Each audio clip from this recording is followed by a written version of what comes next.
Hey everyone, welcome back to the podcast. It has been a while, Al.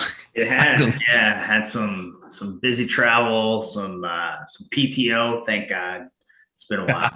So, I uh, think we all need some paid time off after the last few yeah, weeks of events. I will say, I was PTO. I was in Hawaii. I was on the Big Island.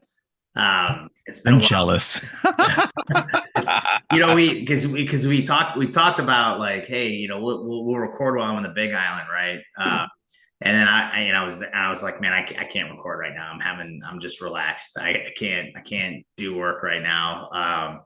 Sorry, let's reschedule, man. I'm sorry. I really need this right now. So I mean, it was nice. It's good. It's good to get away and kind of like take a break. I think a lot of guys listen to us, and I think both of us we you know we hit the gas pretty hard when we're working. It's like 0 to 90 real quick. So slowing down, going to Hawaii was a good break. You know, I considered just staying and not leaving. The a lot of the Hawaiians on the Big Island on those ranches, I was very jealous. They have everything they need right there, like fruits, vegetables, animals. I mean, I'm just like, man, I was talking to guys like, I don't have to leave. I don't have to leave the ranch really. And the ranch actually extends down to the shoreline. It's like if I want food, I just go to the ocean. I can fish if I want to. We got wild cows, wild pigs, wild chickens running around. Just catch one. Got all the coconuts, pineapples, guava fruits that I want. And they even grow rice on site too. So like, you want to make a poke bowl, you're good. I mean, I'm just like, wow, man, this is amazing. Jeez, we're turning into a food podcast right I now. mean, yeah, I mean, well, it was great because the a lot of people don't realize this, but on the Big Island because the volcanoes are there, right? You actually get snow. You get snow in Hawaii. And I tell that to people, and they're like, "What? What are you talking about?" It's like, yeah, you go up high enough, you get snow. Well, this guy's ranch that I was at, it gets up to about 11,000. I think about 11,000 up there at the very top Wow. of it. So it was funny as we were going up we were on an ATV and we were going up. It starts getting a little chilly. I'm like, oh, it's kind of chilly. And he's like, oh man, I'm gonna make you a fresh snow smoothie. Check this out, and got up to there's a little snow. He gets the some of the snow off the ground. I'm like, I don't know if it's healthy, but I'm gonna go with it. I'm just gonna go with it. And he brought a little blender and put in there. We got some guavas and some berries and stuff. And man, that was an amazing smoothie. Good, like coconut water, some fresh snow off the ground. So I mean, it was something else. Something else. At least it wasn't yellow snow. True, that would have been bad. Yellow snow is not lemonade flavor. I promise. So, yeah, I mean, but no, it was a good break. It was a good break, and I'm glad I took it. Um, it's been 2 years since I've actually taken official PTO where I'm like completely unplugged and not really doing something. I'm just relaxing. So that's hard for me to unplug. Just I'm always going right. And I think you're the same way. It's just hard to unplug. You're so many different initiatives and things that you're working on. I think a lot of people are that way, especially 2025. You're just constantly churning and burning. So Yeah. Yep. Exactly that way. Anyways, for those of you joining us for the podcast for the first time, my name's Josh. That is Al. And every week or every episode, we are talking about security and risk management. What's happening in the security world, what's happening in risk management. And it's not just security from cyber or physical, but it's the melding of all the different security worlds coming together and how we look at risk and the cross section of intersection of business. So, Al, what do you got this week for us? yeah, wanted to talk about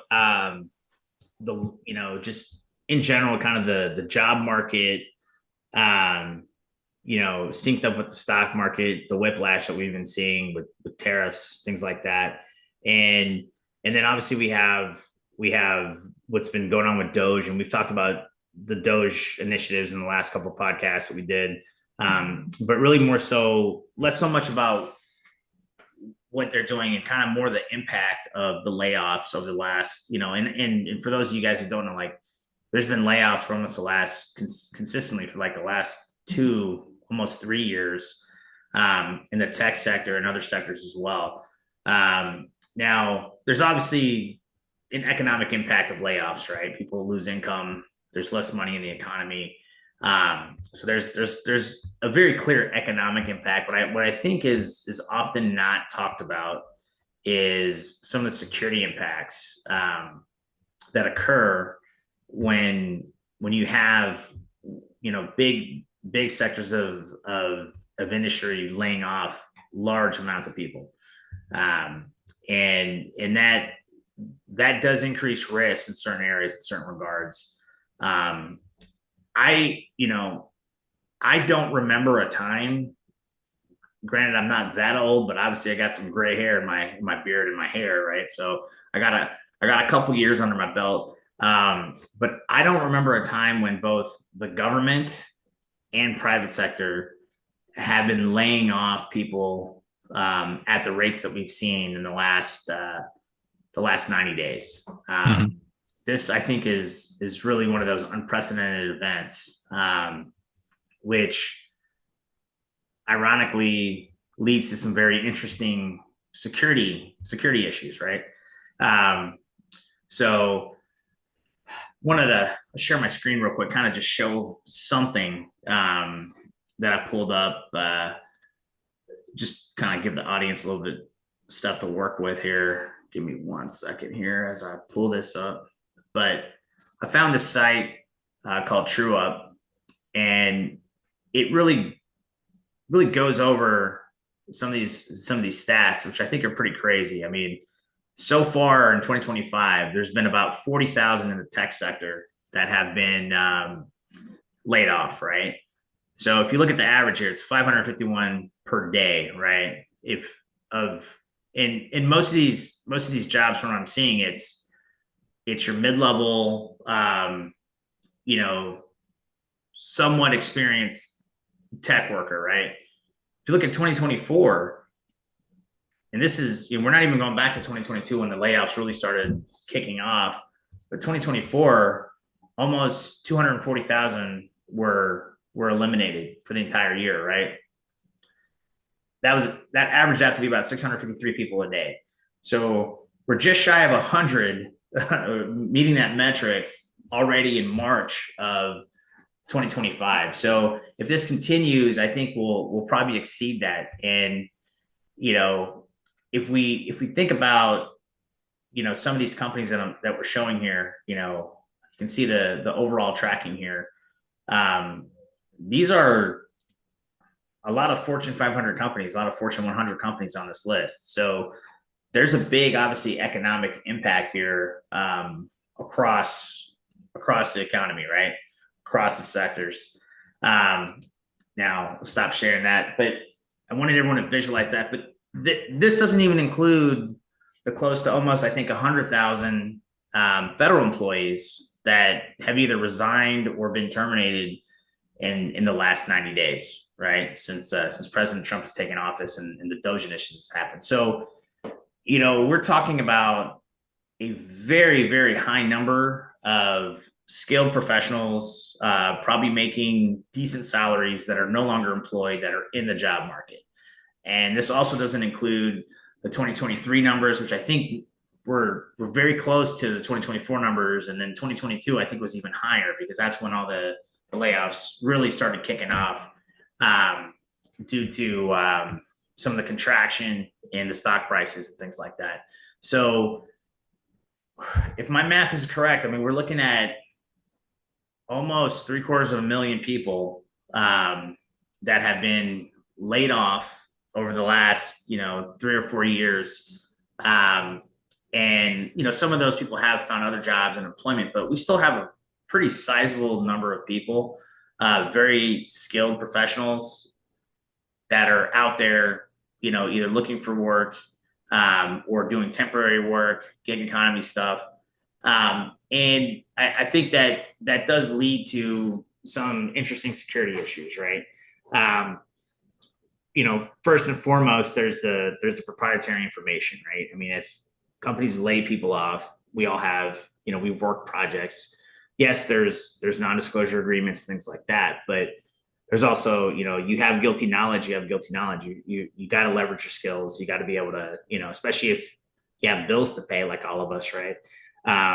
You got to find work. So I think that's a interesting perspective on how do you safeguard your proprietary information when your company is going through um, headcount contractions and things like that. Have you done the risk analysis? Now I've talked to several people at several companies in the HR departments and on special projects. A lot of these teams didn't know that they didn't know exactly specifically who was leaving the team. They had an idea how many numbers they were going to lose. They knew that they were going to eliminate 3 or 4 positions, but they didn't know specifically who. And in my opinion, that's pretty dangerous because you don't know what that individual knows or what they were working on, and you prevent the team from really mitigating the potential loss of proprietary information.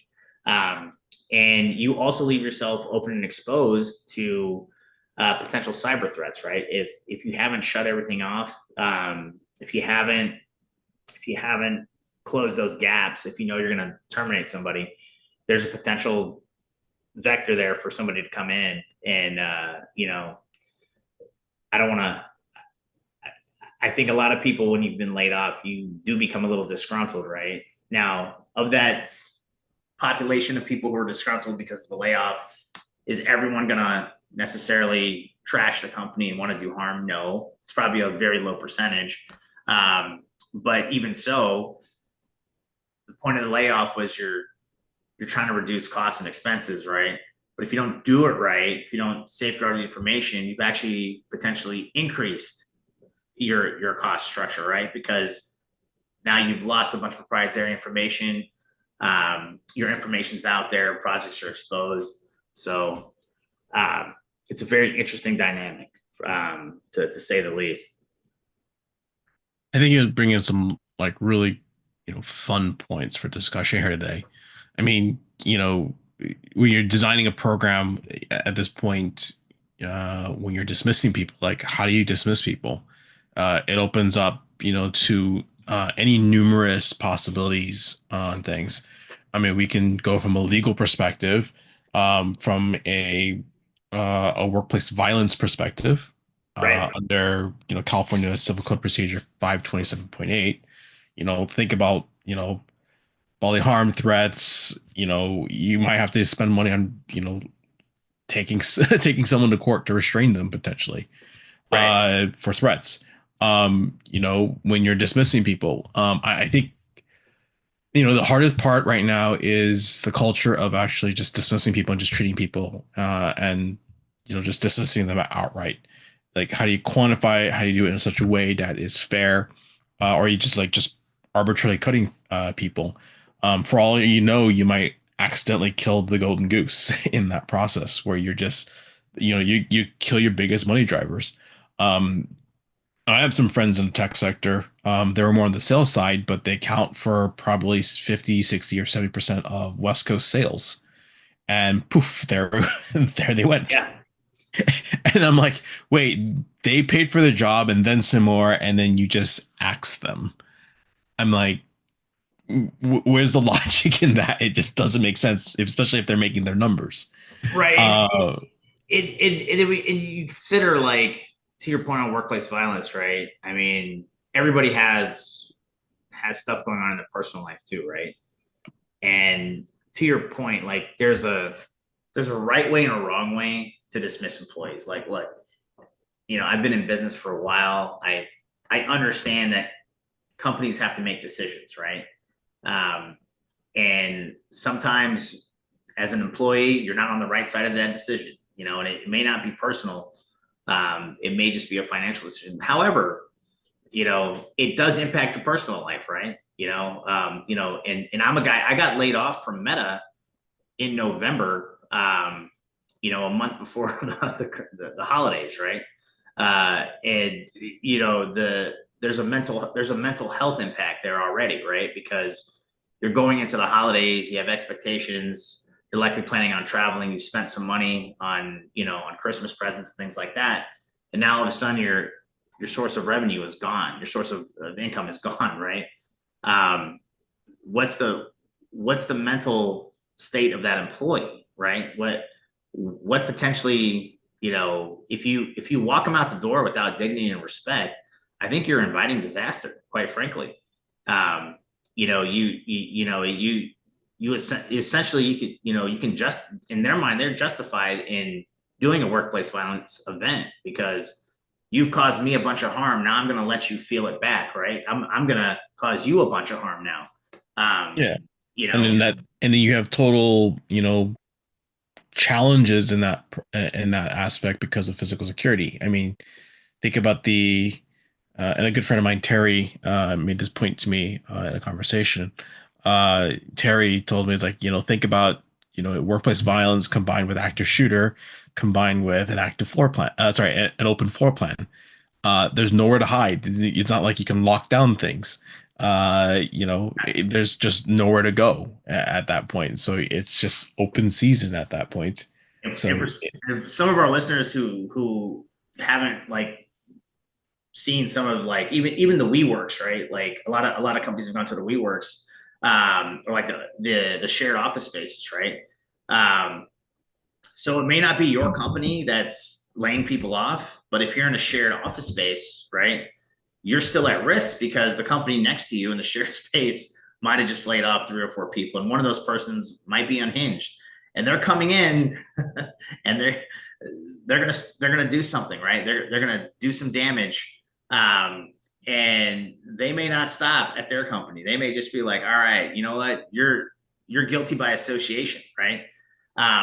So from the workplace violence perspective, I think shared office spaces scare me a lot because you just do not have full control of the process that you would if you own the space yourself, right? You yeah. you have to have a very thought out plan, in my opinion, that is heavily, where security is heavily incorporated, because if you don't shut that person's access off, if you may shut off their system access, right, so they can't access your information, right, but what about access to the building? What buildings did they have access to? Especially shared office spaces, because somebody else is managing the space. Is that message being communicated to that space manager? Maybe or maybe Uh, not. You know, or or by virtue of, you've built long-term friendships, relationships, not just not within your just company, but with people in the shared space. And yeah, so just by virtue, you just like, hey Bob, long time no see. It's like, hey, you know, walk in, they'll hold the door open for you because they knew, you're supposed to have access to that space, not realizing that you've been laid off and terminated and your access has been revoked. yeah. And I'll throw another scenario out, which I actually saw down in Dallas last year. Very awkward situation, which I don't think we really, people really consider. But there was a shared space. An employee was terminated from one company, right, and got hired by another company in the same shared space. So, how awkward, what kind of dynamic is there, right? Where, well, we we terminated this employee, but he still has access to our office spaces because it's a shared space and common areas are shared. And so this individual that wasn't performing for us potentially, or for whatever reason, financial reason, we needed to cut them to save some money on the balance sheet, still has access to our space, and legally there's nothing we can do about it. These are some things that I don't think a lot of, when we're doing the headcount planning, and you have to do the layoffs, things like that. Is that something people are considering? Because that's a huge security threat, right? If you're, but there's not much you can do about it either from a legal perspective. They have every right to be there to shared office space, and they have every right to find other employment, right? Yeah. Um, And they're authorized to be in that space now because they're employed by somebody else in that space. yeah, yeah. So, um, it gets really interesting really fast. But I don't believe, from the conversations I've had with a lot of people at several of these companies, um, who've had to do these layoffs. I don't think that a lot of these potential security threats have really come up in conversations outside of me bringing up the points like, hey, actually, did you consider this? Because this could be a real issue for you. There's other aspects too, like, um, what about this individual's personal effects? Typically, when you do the layoff, you you know you can go one of two ways. You can allow them to pack their stuff up while security watches, right? Which isn't, for mass layoffs, isn't really realistic or feasible because you just don't have the security staff available to walk everyone through and have them pack their desk up. Um, or, you get a third party to come in and pack up their materials and ship it back to them, right? Well, another situation, company has laid off, a sizable amount of people and they're packing people's stuff up to ship it to them. And unfortunately, the third party shipper put the wrong items in the wrong box. Okay. How does that play out? Right. I look at it from this perspective. Does that, potential item that had high sentimental value to that one employee, that is now lost or given to somebody else on accident, does that tip them over the edge? Does that give them, is that the straw that broke the camel's back to make them come in and do a workplace violent event? I don't know, potentially, but it's things a lot of people aren't considering when they go through this, right? Yeah. Yeah. And, it just brings up a lot of, concerns from a, insider perspective, even from the cyber side too. I'm just thinking like, during the Great Recession, it wasn't just a layoff, it was a series or rounds of layoffs. Right. Round by round by one, round by round by round. So like round one, round two, round three, round four. And when that happens, people kind of go like, am I, do I have job security? And by default, they may just start taking defensive positions or to defensive aspects of things and preemptively start to do or change their behavior in such a way to protect themselves and may, plug in a thumb drive, take content out or everything like that because it's stuff that they're thinking about protecting themselves and maybe needing to leverage when they move. So, there's a lot of these things that, we have to think about as as we're moving through. So like all the data, intellectual property, our confidential information, trade secrets. I mean, there's just so much that could happen. Yeah. And, I said it before, like, you know, don't don't go for short-term game and, and trade it for long-term pain, right? Um, there, I think there has to be a thoughtful process when it comes to doing these layoffs. From what I've seen, there's these have not gone well. To put it bluntly, the layoffs have been, I'd say haphazardly planned. Um, people were not being kept in the loop. People who should know. Um, you know, there's a lot. I think there's a procedural way to do this in a way that mitigates risk for both the employee and the employer, right? And I think people don't. They when I say people, I mean companies are not lending this enough credence. And I think what shocks me is none of this right sizing and downsizing of headcount was a surprise. Most of the CEOs of companies, there's been a lot of announcements about this at quarterly meetings and annual meetings, things like this. None of this was, I don't think it was a shock that, like it was in 2022 and 2023. People knew this was coming, but to my point, if you know this is coming, then start taking action now and mitigating things, right? Make mental health resources available for people, because there is a mental health component to this as well. There's the survivor's guilt of people who aren't laid off and they stay there, and several of their friends have been laid off, right? And then that survivor's guilt that people have for that. There's a mental health component of individuals who do get laid off, right? And now there's a lot more stress in their life that wasn't there 24 hours ago, right? And I'll say this that some of these companies have done well in that area, providing assistance, but not everybody has the ability to do that, and not everybody thinks about that. And the reason I harp on that so much is because there's a clear correlation between mental health and workplace violence. Employees who feel dejected, who feel unappreciated, who feel like they're just a number. They're not a human being.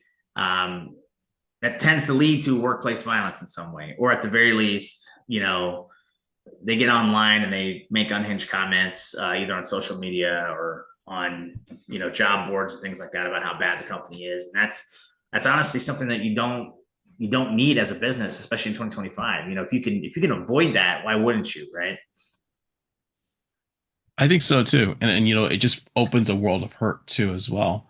But I'm also thinking just, as you go down that role, and not role, but road, there's just so many different possibilities too. Like I'm thinking, you know, are people taking things to potentially use to start their own businesses, competing businesses, or Right. are people, taking things that businesses haven't passed on legitimately to, their competitors? How do you distinguish and distinguish these things? And all I'm hearing is, the only people who win are the intellectual property lawyers or the employment lawyers the entire time which because you're going which through protracted which litigation. isn't wrong. I mean, I think the employment lawyers right now are doing cartwheels. To be honest, and rightly so. Rightly so. So some of these layoffs have just been abysmal. I mean, to a point where they're calling these performance layoffs. However, clearly it's a cost savings layoff, right? And why is that important? Because when you call it a performance layoff, employees aren't necessarily eligible for unemployment benefits now, right? So you're adding insult to injury. You're essentially saying somebody who's been, producing for you, and doing great things for you and working hard and moving your ball forward was actually not performing to your standards. So not only are you going to terminate their job, but you're going to make them ineligible for unemployment. That just seems ridiculous to me, given we can read all the financial statements and we can see that most of these layoffs were financially motivated, not due to performance.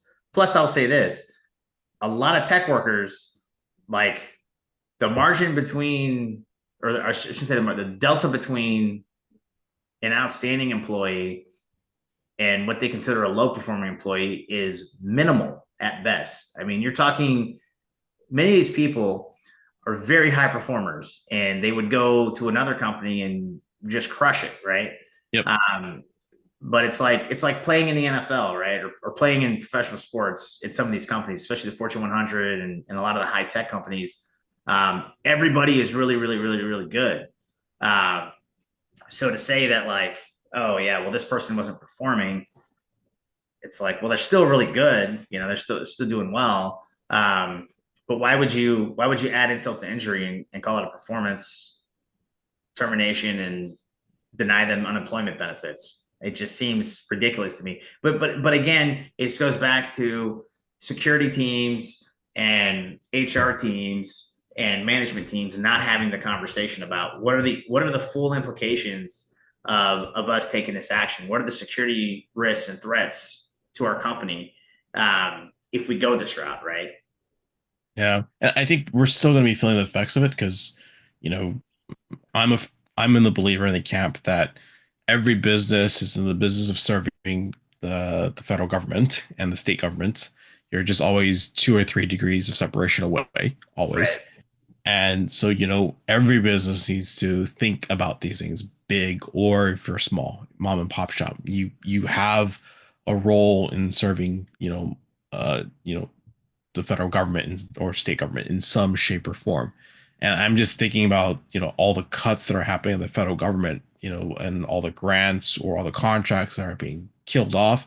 You know, I think most people presume and assume that the federal government is like 80 or 90% stacked with federal government employees.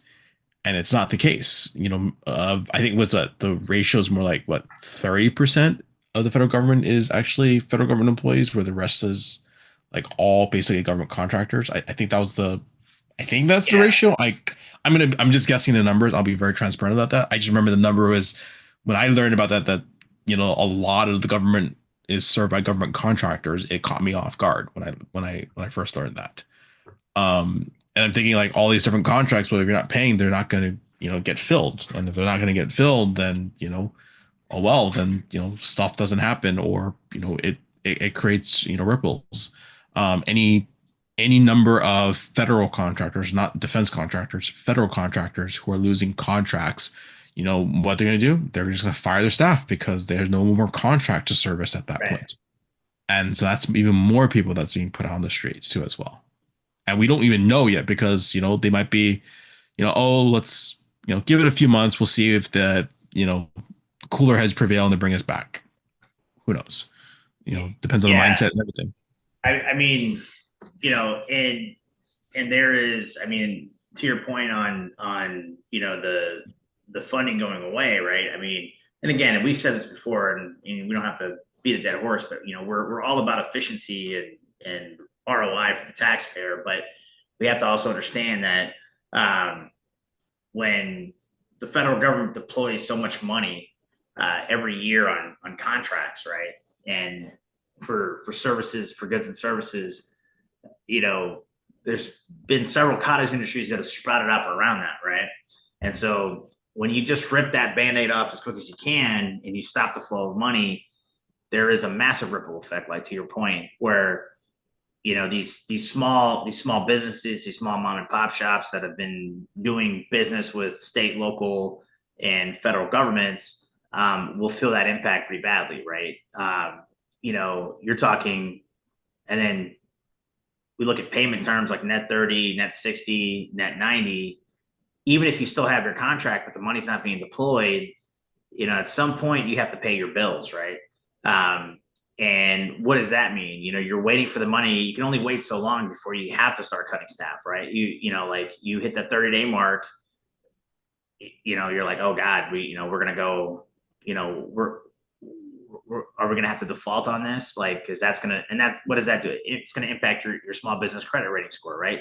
And that's terrible. Like we don't want to see that happen, but there's all these effects that happen, which I truly hope that our security managers out there are switched on to, right? Because for anyone, right, like if you're the federal government and all these small federal contractors, small businesses are getting laid off, right, or shutting down, I should say laid off, but they're getting shutting down because the capital's not being deployed.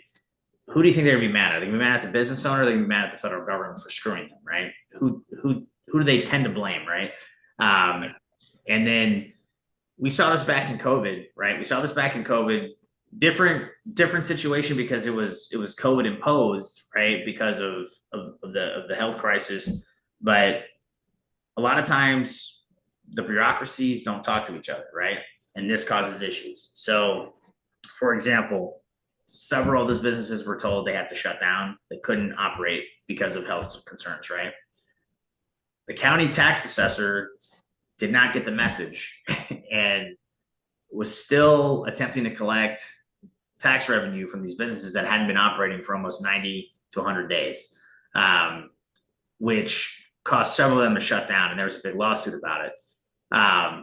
So we gotta consider the dominoes as they fall. It starts to get more and more pressure onto these people that either own these businesses, used to work at these businesses, and at some point you hit a boiling point, right? And people snap and go do things.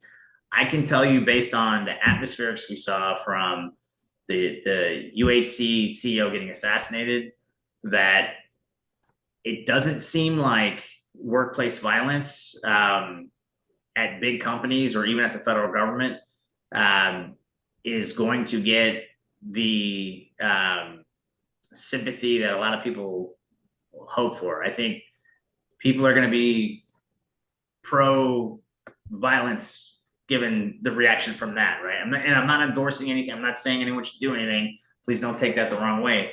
But if you see the reaction from that, you get a sense of kind of people's attitudes in the country about big businesses, Fortune 500 companies, Fortune 100 companies, and how they feel about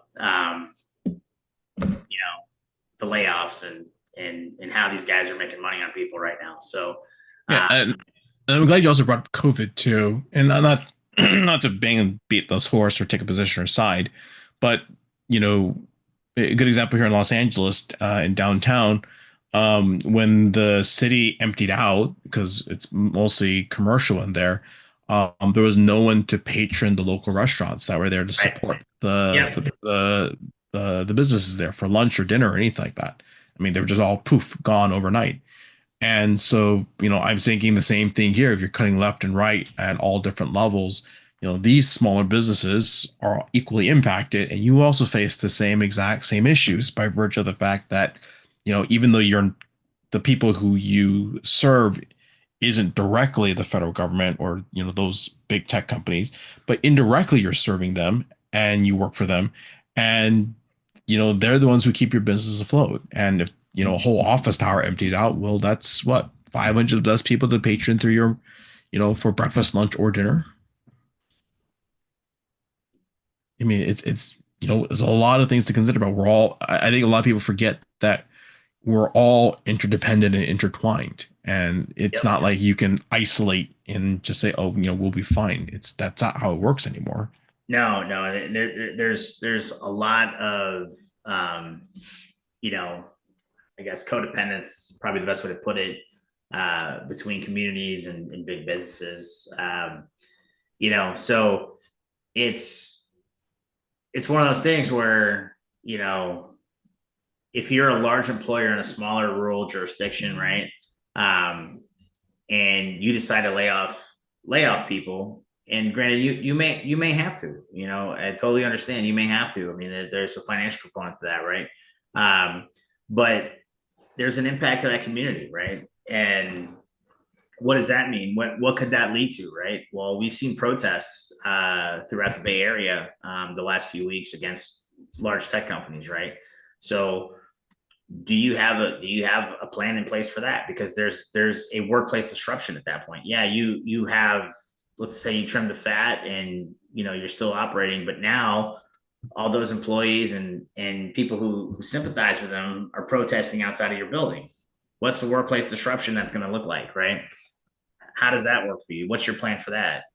You know, Workplace violence potential to your current employees that are working there. Now people are bitter. You still have a job. I don't, as soon as you leave the office, what's the safety for your employees at that point, right? They're wearing a badge out in town that says company whatever, right? And they're in a smaller town where 10,000 people from that town got laid off from said company. Um, what's that look like? What about your executives, right? Your executives who made those decisions as they do site visits and they do things, they check up on stuff. What's the threat to them? When you have all these people who used to work for you and now they don't work anymore, and you're going to those towns, you're going to those places where there's a lot of people who were no longer employed with your company, and it was a very you know unempathetic termination where they were just told, don't show up tomorrow, you're done, thank you, mail your laptop back, right? Very Assuming you even get your laptop back, by the way, right. because some people might just pawn it off eBay and try to Yeah, make some spare yeah. cash. And that's another thing, right? Asset management, right? Like they don't. I mean, to your point, they may just sell on eBay. They may smash it. They may smash it and send it back to you with smash screen and hard drive removed, right? How are you realistically going to protect your information when you have a remote workforce out there, right? Can you protect your information with a remote workforce, given the kind of layoff? So I think there's a lot of different scenarios that are present here I don't think everyone's thinking about things.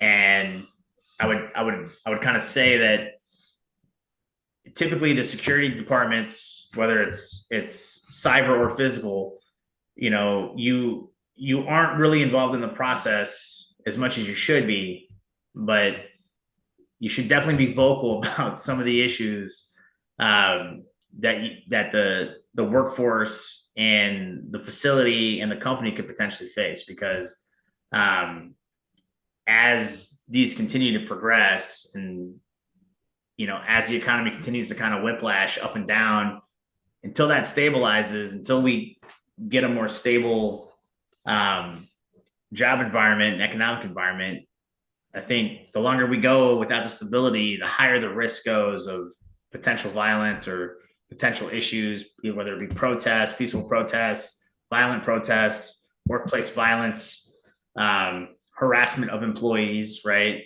Current employees, online threats, brand damage when people start telling their stories about, oh, it was such a dehumanizing layoff, right? Um, there's a lot that could happen here, right?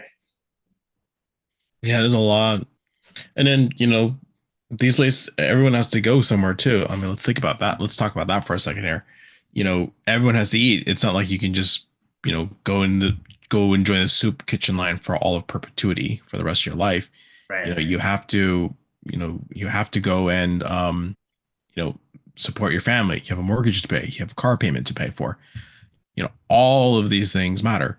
And, my concern at that point is that, you know, you think about it, as for HR people, the hiring. My biggest concern, especially in this day and age, and I'm going to use this buzzword, but I hate to use it, but I'll use it anyway, is the normalization of AI normalization of AI and the normalization of um, the screening process or the interview process through remoting. Like, for all I know, that's not Al's real hair. That's actually Al touched it up in AI in real time, and all you see is the gray, You get the because he wants to more red. distinguish. But that's just like you think, okay, that's a small thing. But I think most people think that the AI has to be pre-processed. It takes some time. There's a delay of like a few hours, so therefore you can't fake it. And I don't think that's actually true. A great example, and I think this is one of those moments where I kind of went, "Wow," and it had made me pause and really rethink about it. Think about when was it 2022 or 2023? I forgot. But it was America's Got Talent, and there was a company called Metaphysics that showed up there and did a real time impression of Simon Cowell singing. Yep. Yep. And you think about it, if they have the ability to go in real time through a camera and real time process on stage, making anyone look like Simon Cowell singing, there is some huge implications of that because technology gets better over time, and over time means the idea or concept and the aspirations of it gets lowered to where it's more accessible to the average consumer. So, if you want a case in point in that, think about if you buy an Apple Vision Pro, where the headset goggles, where it makes a augmented reality version of you. That is a real time simulation. Yes, you look like a ghost, but it's still you and it's a version of you. But you can make it look like anybody if you with it's kind of gives you example.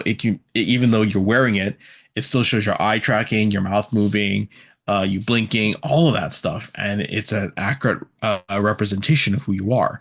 So, my point is that technology has advanced so fast and so quickly that you don't really know who's real and who's not.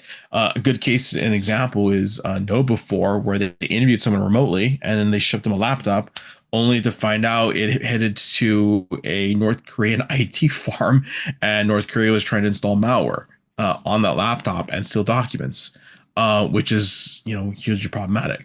And you're talking about a company who specializes in social engineering and sells social engineering products, and yet they got social engineer and tricked to think it was someone from the States when it was really North Korean actor. And that's a pretty significant win if you think about it from that perspective. It undermines a lot of assumptions that you have. I'm And I think gonna one of my friends, who's a CISO at a major company, one of his requirements last round, you have to show up at least for one in-person interview. Yep. It's to solely make sure that it's who you say you are, and they pay for your flight and everything. But the whole point is making sure that you're not just some illusionary avatar, but it's actually who you are.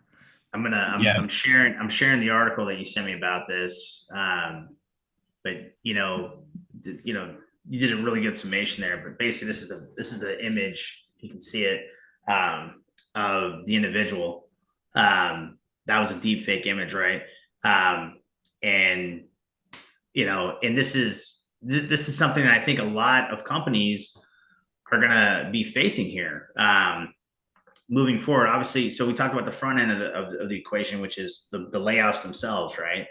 But after the layoffs, when things stabilize, we got to go back and ramp up and hire again, right? As we want to grow and expand the business. So, what does that look like? What does that process look like when you have a, a talent pool that has just gotten so much bigger now, because of layoffs, and some of these people have been out of work for a year plus, some 2 years, and everyone is out there competing for a limited number of positions, right? What is that going to look like? Now, on top of that, we have, several nation state actors who are, getting in the mix, trying to do economic disruption, right? That's no secret. We all know that.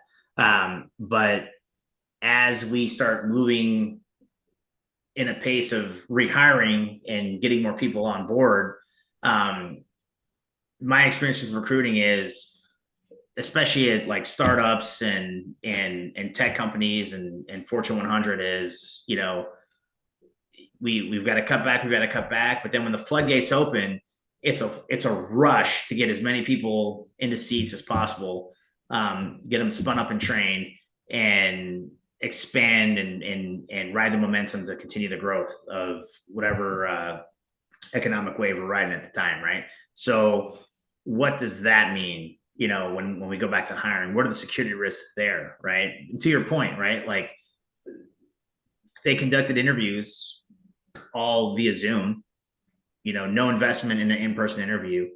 And it would have been very obvious if this individual had tried to leave North Korea. I probably wouldn't be able to do it and get into the country.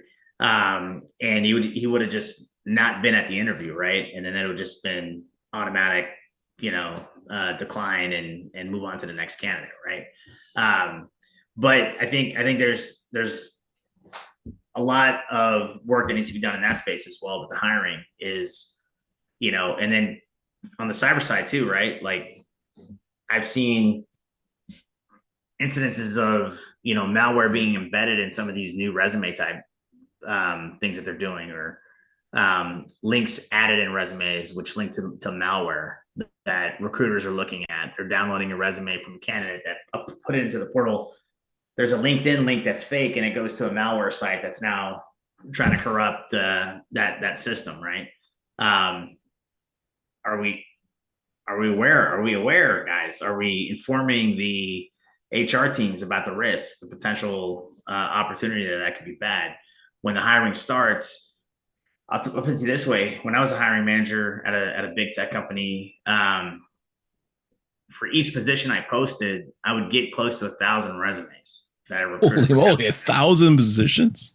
Oh, sorry, applicants. Holy moly. Well, it's because we stopped at 1,000. We stopped taking resumes after 1,000. We probably easily could have got, I'd say up to 10,000, probably more depending on the role. But we would stop. We would cap it at 1,000 because we knew. I mean, we just knew it's ridiculous for a recruiter to screen, that many resumes. But we'd stop at 1,000, then we'd run a little resume magic or whatever, and we look at the top 100, right, and narrow it down. But either way, my recruiters were going through about 100 resumes per position, right, which is still quite a bit when you think about it. Now, imagine, the first 10, 15, my recruiter's probably focused and can spot things. But by like resume number 25, 30, or 40, they're a little complacent at that point, right? And the opportunity for clicking on the wrong link or something like that, or not spotting something is very it's very prevalent, right? So Yeah. there's an issue there, right? And then there's the issue of um, you're so quick to rehire at this point to expand that you're not properly reviewing the background check, and you bring somebody in who is simply there to take your proprietary information and leverage it and sell it off to somebody else, you know, and they're willing to work for a lower rate, which is very attractive to a lot of people. Oh, look, this person's going to, you know, they're not asking for a bigger salary. They're asking for the bottom of the salary range, right? Cool. This is a great deal. This guy looks qualified. Great deal. Bring him in. That person's actually in there for nefarious purposes, right? Because you didn't necessarily do the background screening. You didn't put the effort and energy in that. You didn't involve the security team to look at this individual and get a real understanding of who they are, right? So both sides of the coin here, I think there's a ton of security issues that people are, you know, I say people, companies may not be considering, right? And then to that point too is like an individual whose family was potentially impacted by a layoff a year ago, 2 years ago, three years ago, gets hired to your company to, you know, basically get revenge, right? The vengeance hire, right? It's like you did something bad to someone that I know, my friend, my family, whatever. I'm gonna go work for you now. I'm gonna apply for a job at your company, and my sole purpose is to slow you down and cause you a bunch of harm internally, right? Because I want to make sure you feel the pain too, right? So there's that scenario. Yeah.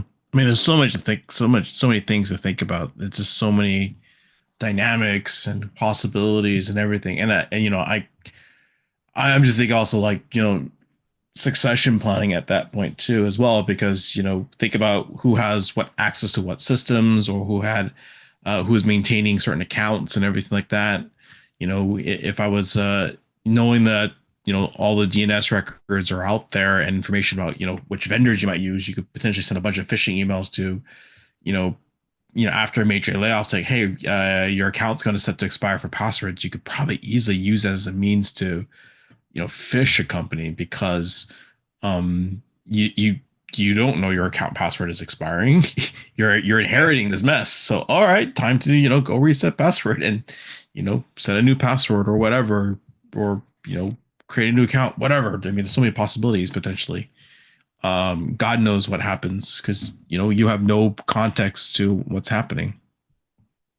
Yeah, absolutely. I mean, and you know, I think if you're not proactive about this, like, you know, the layoffs are happening, you should have you should have training ready to go for the staff that remains about what the potential scenarios are, right? What to look out for, what to be cautious about. You know, see something, say something. You know, I I think, you know, that there there's a tendency to just like, okay, you know, we we eliminated the problem, so let's just move forward now, right? But it's like, okay, you eliminated one problem, right? You got rid of some employees that were costing some money, right? And you eliminated that. Okay, got it. You solved that business problem. But what about the second, third order effects? What about those problems? Have you mitigated those properly so you actually can move forward smoothly? I mean, that to me is the bigger question. It's like, you know, what have you mitigated from that move, right? And it's funny because, you know, when we look at other business functions, right? Like, we're going to implement a new piece of software, we're going to apply a new tool or something like that. Yeah, we do solve some problems, but we also know that there's a balance there. There's going to be other problems that come in when you apply that tool and things like that. But we tend not to think that same way about security issues, right? And that's an issue, right? Yeah. I mean, there's so much to think about when you're thinking about, you know, in this job market. I mean, there's so many different possibilities. Ooh, Yeah, man. Can you believe it? It's already been an hour? I know. It's I mean, a lot to talk about though, right? All right. So let's do final thoughts for this week. Let's what do you got for us this week? So yeah, I'll provide this advice. So like if you're at a company, right, you're at a company that has had to do the layoffs, right? Um, I think first and foremost, or if you had a government organization, um, first and foremost, you know, be grateful, be thankful. You're still working, and that's good. Acknowledge that. You know, you're in a different situation, and that's always great. But you have to be conscious about where what your status is. What is your company doing? What actions are they taking? I hear this a lot from a lot of people at some of these companies about, like, I can't believe the company's doing this. I can't. This is going to be a disaster. I don't know why they're going in this direction. I don't know what they're thinking. I think you have to ask the questions. You have to speak up as employees and say, hey, I think you're putting our safety at risk by taking this action. I don't think you're considering these things. Being vocal, communicating to the security department. Hey, I think this is something that I don't necessarily agree with because it's going to potentially impact the office. It's going to potentially impact the employees. The workforce will be impacted. That any security managers, their ears are going to perk up like, oh, wait, I need to make somebody aware of this immediately. So that would be the first thing. The second thing is if you've been laid off and you're in that situation where you got cut, and unfortunately, I've been in that situation and it's not fun, right? I think you have to do some self-care, right? You have to do some self-care. You have to do some forgiveness. You know, let it go. Take some time to yourself. Take some PTO, like I did the other week. Um, you know, and then recenter your energy so you can come back, do the job search. You can come back into the workforce with a positive attitude and no negative energy, because you don't want to bring all that negative energy from a previous job into a new job, right? That just leads to performance issues and other things. So both sides of the coin, and I think also, I mean, you can be an advocate for other people who um, potentially may be at risk, right? You may be hearing some things and getting the sense of the atmosphere to the pulses, like, hey, at the end of the day, there's a lot of companies that I don't like per se, right? I don't like, if I work there, I may not like how I was treated, but I definitely don't wish harm on anybody, or I don't wish anyone to get hurt simply because an employer is a bad employer, right? So consider those things, and consider the impacts. If you're still working, consider the impacts to your community, right? Like, go to the local place, go to the small mom and pop shop, maybe tip a little bit more than you normally would if you're still working, because these impacts will be felt across the board. Yeah, yeah, great points. I'm just thinking about, to wrap up this week is, the unintended consequences, the fourth or fifth degree unintended consequences about anything that happens, whether it be from, some of your direct actions, or indirect actions that are made by somebody else that, dotted line impacts you, and I think we need to remember that we're all interdependent, intertwined with one another. There are just so many things that are just tied in with one another, and because of that, um, we have to think about, especially in this shared economy. Uh, we share a lot of boundaries and borders with multiple businesses and multiple people, and we have to you know, take care of one another in these times. Yeah, absolutely. I mean, and I will say this: when I was laid off 2022, I mean, I definitely felt the love from the community coming in and being like, "Hey, who can I put you in touch with? What do you need?" I mean, and that's a great feeling when you realize you got a community behind you that's gonna help lift you up when you're down and out. So definitely be an advocate, and definitely reach out to the guys who may have lost their jobs. And I can tell you, you know, I have an appreciation for anyone who, when I was laid off for about, I was unemployed for roughly about 6 months. Um, and I appreciated the phone calls. I appreciated the phone calls. I appreciated people checking in. There was a tendency where people who remained at the company, you know, kind of forgot about us who weren't at the company anymore. They kind of just moved on with their lives and they were busy with work and all this and that. Um, and you just it's not a nice feeling when you work with someone for 2 or 3 years and then no contact ever again, right? You're just kind of like, okay, well, I guess I really wasn't valued at that place, right? So I'd say that to your point about community and the interconnectivity and all that. I mean, it's still important even if that person's not working there. Check in with them, take them out to coffee. Buy them some breakfast, buy them lunch, buy them dinner.